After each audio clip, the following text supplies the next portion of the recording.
It happened on a Tuesday at 4:15 p.m. I was standing in aisle 4, staring at two different brands of extra virgin olive oil. One was $5 more, claiming to be cold-pressed by some family in Tuscany. I stood there for 5 minutes, paralyzed by a choice that didn't matter. And that's when I said it out loud, just a whisper. This is it. I wasn't crying. I wasn't angry.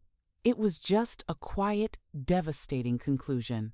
I was 51. My kids were grown and living in time zones that made calling them a logistical challenge. My marriage had settled into something polite, functional, and tragically efficient.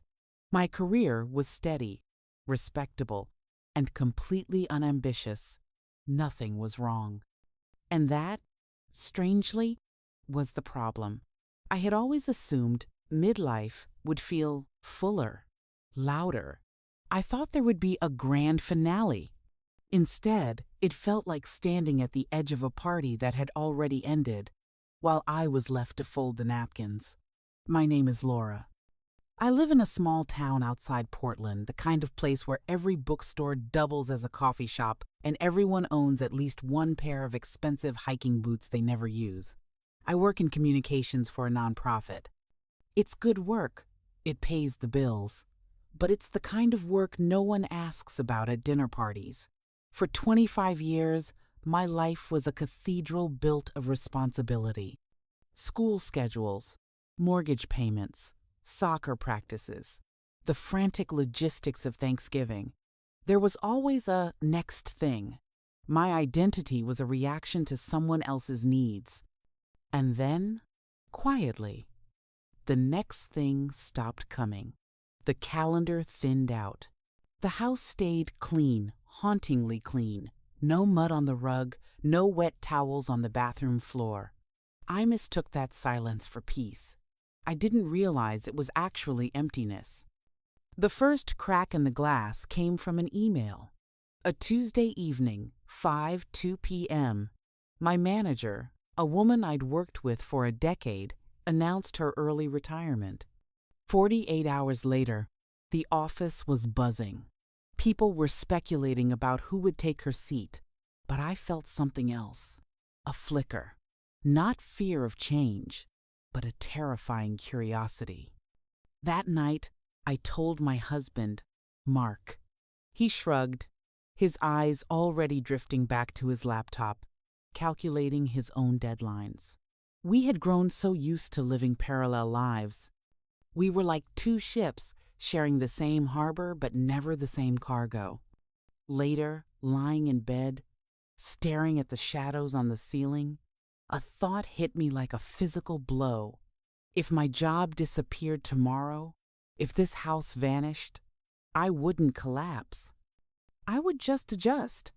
That thought scared me more than anything. I had become a master of adjusting until there was nothing left of me to protect. For weeks, I started noticing the gaps. Mornings without a rush. Weekends that stretched out like an empty highway. I used to think freedom was something you had when you were 20 and broke. I didn't recognize it when it arrived in my 50s, dressed in quietness. Then came Thursday. I did something I never do. I left work at 3 p.m. I didn't call Mark. I didn't check my email. I just walked into a pottery studio downtown. The place smelled of wet earth and old coffee. There was a group of women at a long wooden table. They were laughing, their hands caked in gray mud. No one looked up when I entered. No one needed me to sign a form or fix a schedule. The instructor, a girl with silver rings and calm eyes, asked if I wanted to try. My cautious brain, the one that manages budgets and holiday menus, started to say no. But my hands were already reaching for the clay. I was terrible at it. The bowl I tried to make slumped over like a tired old man. And I laughed, out loud. A real, deep laugh that I hadn't felt in my chest for years. I realized I had spent 2 decades terrified of making a mistake. And here, in this room, a mistake was just art. I didn't quit my job. I didn't run away to Italy. But I started making room. I started leaving my phone in the other room. I started cooking meals that took 3 hours, just because I liked the way the onions smelled when they caramelized. I stopped treating midlife like a closing door. For so long, I thought the options were narrowing. But as I sat in that studio week after week, I realized I had something my 20-year-old self never had: clarity. I had fewer people to impress. I had nothing to prove. When my manager finally left, I did something that surprised everyone. I applied for her role, not because I wanted the title, but because I wanted to choose. And Mark, one night, over a dinner that wasn't rushed, I told him, "I'm restless. I'm not unhappy with you, but I'm not finished with myself." He didn't look at his iPad. He really looked at me. We talked not about the mortgage, but about who we were becoming. Because midlife isn't something you pass through alone. It's a second map you have to learn to read together. My daughter called me yesterday.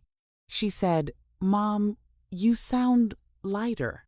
I looked at my hands. There was a tiny bit of dried clay under my fingernails. I smiled. "I am, honey," I said. I finally stopped waiting for the moment and realized I am the moment. My name is Laura. I thought it was the end. It was only the intermission.